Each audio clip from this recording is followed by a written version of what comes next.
Good morning दोस्तों। तो एक बार फिर से महत्वपूर्ण करंट अफेयर्स लेके आए हैं जो कि आने वाले सभी प्रतियोगिता परीक्षा के लिए महत्वपूर्ण होगा। बिहार पुलिस का एग्ज़ाम डेट आ चुका है, तो आप लोग लगातार देखते रहिए।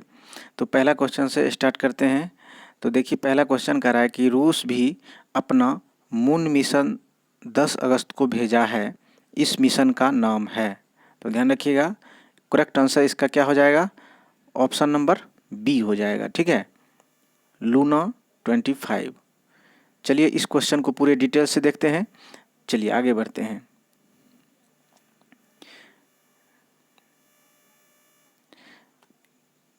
चलिए नेक्स्ट क्वेश्चन देखिए, कह रहा है कि रूस ने 47 साल बाद चांद पर मिशन भेजा, इस मिशन का नाम क्या है? ध्यान रखिएगा, एक ही क्वेश्चन को बार बार अलग तरीके से घुमा के पूछा जाता है। तो ध्यान रखिएगा, इसका करेक्ट आंसर क्या हो जाएगा? लूना 25, ऑप्शन नंबर डी हो जाएगा। ठीक है, ऑप्शन जो है बहुत क्लोजली रहता है, तो ध्यान से देखिएगा। लूना 25 ये जो है चांद पे 47 साल बाद फिर से दोबारा भेजे हैं अपने मिशन को, और इस मिशन का नाम रखा है लूना 25। चलिए इससे रिलेटेड कुछ इम्पोर्टेंट बात जानते हैं। तो आप देख सकते हैं, यही वो रूस का स्पेस है, स्पेसक्राफ्ट के द्वारा भेजा गया है। तो आप देख सकते हैं, और इसके बारे में कुछ देखिए क्या कर रहा है कि रूस ने 47 साल बाद चांद पर अपना मिशन को भेजा है। ठीक है, जिसका नाम क्या है? लूना 25। 10 अगस्त 2023 को यह लॉन्च कर दिया गया है। यह यान सोयूज 2.1B रॉकेट की मदद से लॉन्च किया गया है। ध्यान रखिएगा, यह 5 दिन में चांद पर पहुंचेगा। ठीक है, इसके बाद 10 दिन बाद 7 से 10 दिन तक चांद की ऑर्बिट में चक्कर लगाएगा और 21 या 22 अगस्त को चांद की सतह पर उतर जाएगा। मतलब आप देख सकते हैं पूरी तरह से कि मतलब है कि चंद्रयान 3 जो लॉन्च हुआ भारत के द्वारा, उससे पहले जो है यह चांद पर उतर सकता है, यानी बाद में गया और पहले उतरेगा। ठीक है, चंद्रयान 3 जो है लॉन्च के लिए 14 जुलाई को रवाना हुआ था और 5 अगस्त को चांद के ऑर्बिट में पहुंचा है, और 23 अगस्त को साउथ पोल पर उतरने की संभावना है, जबकि यह 21 से 22 अगस्त को ही उतर जाएगा। तो बहुत इंपॉर्टेंट क्वेश्चन है, इससे रिलेटेड और भी जानते हैं। आगे देखते हैं क्या है कि चंद्रयान 3 से जल्दी कैसे पहुंचेगा लूना 25। तो ध्यान रखिएगा, पृथ्वी से सीधे चांद तक पहुंचने के लिए काफ़ी ताकतवर रॉकेट और फ्यूल की ज़रूरत पड़ती है, जो कि रूस का रॉकेट सोयूज 2 में सक्षम है। इसके लिए यह काफ़ी खर्चीला भी है, और यह जो है बहुत तेज़ी से पहुंचाता है, यानी 5 दिन में ही चांद की दूरी को तय कर लेगा। जबकि चंद्रयान 3 जो है भारत का था, LVM-3 लॉन्च होकर पृथ्वी और चंद्रमा के गुरुत्वाकर्षण की मदद से पूरा रास्ता पूरा किया, और इसे क्रायोजेनिक इंजन से चांद तक पहुंचने के लिए धक्का देने का काम किया। बाकी काम गुरुत्वाकर्षण ने किया।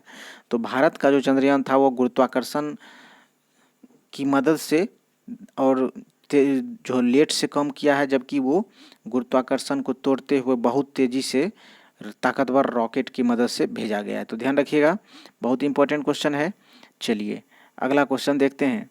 ठीक है, बहुत इंपॉर्टेंट है, ध्यान रखिएगा। अगला क्वेश्चन है कि भारत सरकार ने भी हवाना सिंड्रोम की जांच करवाने का फैसला किया, यह क्या है? ध्यान रखिएगा, हवाना सिंड्रोम की जांच करवाने का फैसला किया है, और यह क्या है?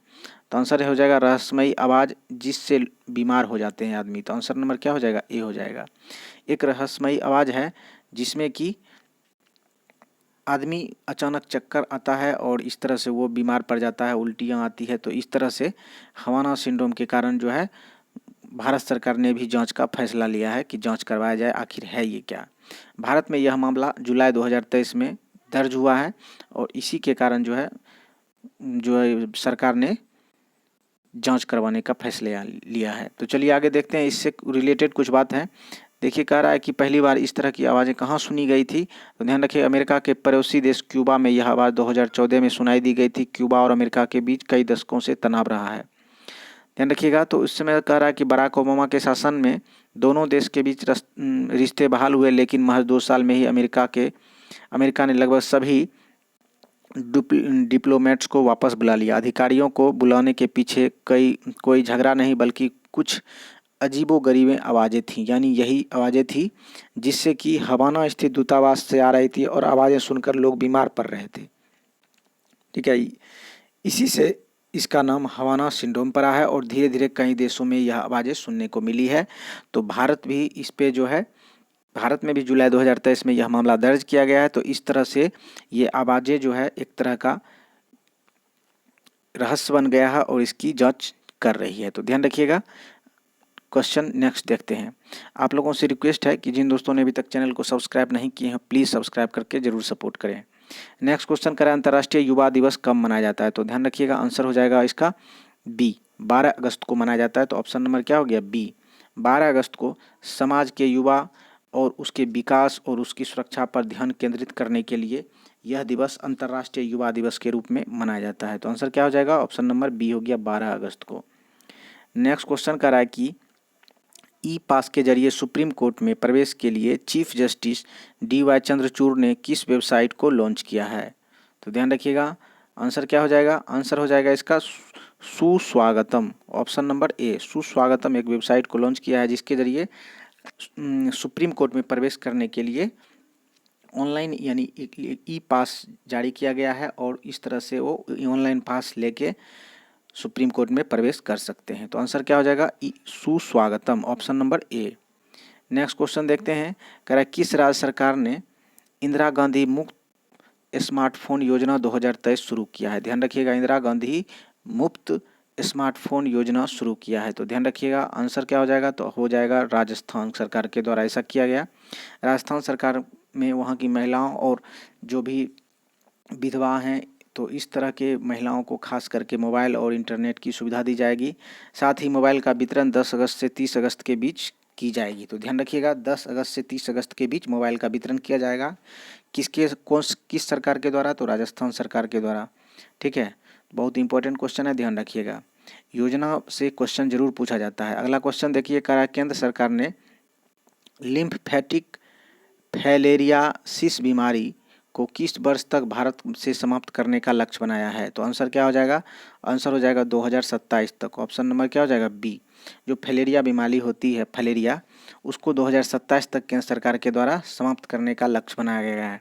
यह जो है मच्छर से फैलता है, क्यूलेक्स मादा मच्छर के काटने से फैलेरिया बीमारी होती है और इसे समाप्त करने का लक्ष्य 2027 को रखा गया है। तो ध्यान रखिएगा, बहुत इंपॉर्टेंट है, पूछा जा सकता है कि फैलेरिया बीमारी किसके काटने से होता है? तो क्यूलेक्स मादा मच्छर काटने से होता है। ठीक है, तो आंसर नंबर हो गया बी, 2027 तक पूरा करने का लक्ष्य है।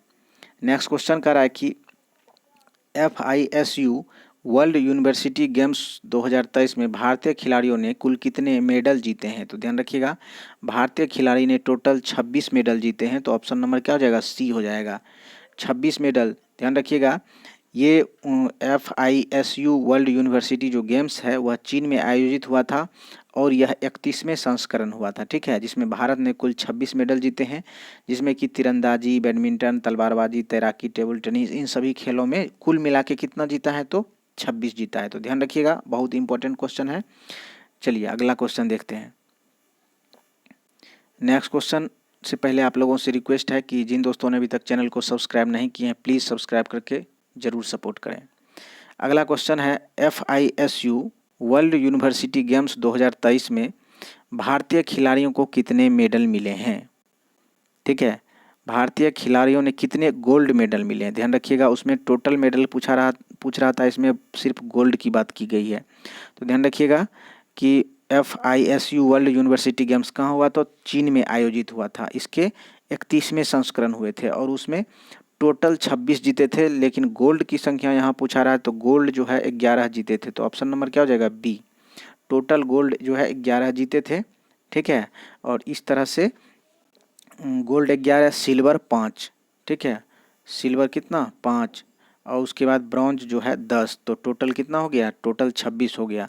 तो यहाँ गोल्ड पूछा जा रहा है तो ध्यान रखिए, गोल्ड 11 जीते थे। तो ऑप्शन नंबर बी हो गया। नेक्स्ट क्वेश्चन, आप उससे पहले आप देख सकते हैं कौन कौन से देश जो है कितना कितना जीता है। सबसे ऊपर में चीन है जो कि टोटल 103 गोल्ड जीता। दूसरे स्थान पे जापान 21, तीसरे स्थान पे रिपब्लिक कोरिया, ठीक है, 17, फिर इटली, फिर पोलैंड, फिर तुर्की, उसके बाद 7वें स्थान पे इंडिया है जो कि गोल्ड 11 जीता है। देख सकते हैं आप। और उसके बाद 5 जो है सिल्वर, ब्रॉन्ज 10, टोटल कितना हो गया 26 हो गया। तो ध्यान रखिएगा। चलिए अगला क्वेश्चन देखते हैं। कह रहा है कि विश्व तीरंदाजी चैंपियनशिप में व्यक्तिगत गोल्ड जीतने वाले सबसे कम उम्र के खिलाड़ी कौन बने हैं? विश्व तीरंदाजी चैंपियनशिप में व्यक्तिगत गोल्ड जीतने वाले सबसे कम उम्र के खिलाड़ी पूछा जा रहा है। ठीक है, तो आंसर क्या हो जाएगा? तो आंसर हो जाएगा इसका आदिति स्वामी। ऑप्शन नंबर क्या हो जाएगा? ए। आदिति स्वामी जो है सबसे कम उम्र के खिलाड़ी हैं और इन्होंने व्यक्तिगत गोल्ड मेडल जीता है। किस में? तो तीरंदाजी में। ध्यान रखिएगा, पूछा जाएगा आदिति स्वामी जो है कौन से खिलाड़ी किस खेल से संबंधित हैं? तो विश्व तीरंदाजी से। ठीक है, इन्होंने सबसे कम उम्र में व्यक्तिगत गोल्ड मेडल जीत लिया है। अगला क्वेश्चन देखते हैं। कह रहा है कि वर्ल्ड चैंपियनशिप तीरंदाजी चैंपियनशिप में गोल्ड मेडल जीतने वाले सबसे पहले भारतीय पुरुष खिलाड़ी कौन बन गए हैं? तो पुरुष में जो है कौन बन गए हैं? ओजस देवताले। ऑप्शन नंबर सी, ओजस देवताले जो है वह पुरुष खिलाड़ी में भारतीय पुरुष खिलाड़ी जो कि तीरंदाजी से हैं, उन्होंने पहले गोल्ड जीतने वाले हैं। तो आंसर हो जाएगा ऑप्शन नंबर सी, ओजस देवताले। नेक्स्ट क्वेश्चन देखते हैं कि संसद के दोनों सदनों से दिल्ली सर्विस बिल 2023 पारित कर दिया, इसमें क्या प्रावधान है? तो ध्यान रखिएगा, संसद के दोनों सदनों में दिल्ली सर्विस बिल 2023 जो पारित किया गया है, इसमें क्या प्रावधान है? तो ध्यान रखिएगा, आंसर इसका क्या हो जाएगा? Option number A, national capital civil service authority का गठन किया गया है। तो आंसर नंबर क्या हो जाएगा? ए हो जाएगा। ध्यान रखिएगा, बहुत इंपॉर्टेंट क्वेश्चन है। ठीक है, चलिए अगला क्वेश्चन देखते हैं। कह रहा है कि राष्ट्रीय भाला दिवस कब मनाया जाता है? तो आंसर क्या हो जाएगा इसका? राष्ट्रीय भाला दिवस कब मनाया जाता है? तो ऑप्शन नंबर क्या हो जाएगा? बी हो जाएगा, 7 अगस्त को। ठीक है, राष्ट्रीय भाला दिवस मनाया जाता है। ध्यान रखिएगा कि एथलीट नीरज चोपड़ा जो है 2020 में टोक्यो ओलंपिक में गोल्ड मेडल जीता था, तो उन्हीं की याद में जो है 7 अगस्त को ही उन्होंने जीता था। तो 7 अगस्त को राष्ट्रीय भाला दिवस मनाने का फैसला लिया गया, तो उसी के सम्मान में लिया गया। तो ऑप्शन नंबर इसका हो गया बी, राष्ट्रीय भाला दिवस कब मनाया जाता है? तो 7 अगस्त। तो ऑप्शन नंबर क्या हो जाएगा? बी हो जाएगा। अगला क्वेश्चन है कि किस राज्य ने शुभ यात्रा योजना शुरू की है? ध्यान रखिएगा, किस राज्य ने शुभ यात्रा योजना शुरू की है? तो आंसर क्या हो जाएगा? तो आंसर हो जाएगा केरल। ऑप्शन नंबर क्या हो जाएगा? सी।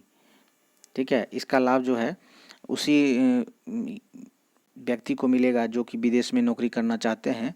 तो शुभ यात्रा योजना जो है कहाँ पे की गई है? तो केरल में। ध्यान रखिएगा, बहुत इंपॉर्टेंट क्वेश्चन है। चलिए, आप लोगों से रिक्वेस्ट है कि जिन दोस्तों ने अभी तक सब्सक्राइब नहीं किए, प्लीज़ सब्सक्राइब करके चैनल को सपोर्ट करें और लाइक कर दें।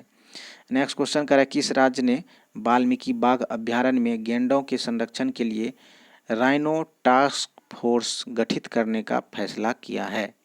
तो आंसर क्या हो जाएगा? तो आंसर हो जाएगा बिहार। ऑप्शन नंबर क्या हो गया? ए।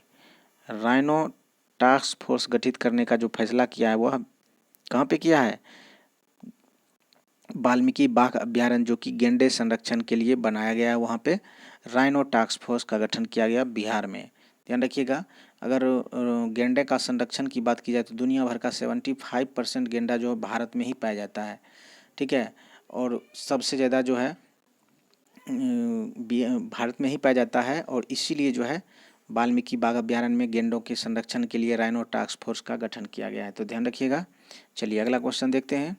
तो दोस्तों, ये जो है इंपॉर्टेंट क्वेश्चन था, आप लोगों को कैसा लगा ज़रूर बताइएगा और सब्सक्राइब करके ज़रूर सपोर्ट कीजिएगा। थैंक यू, धन्यवाद।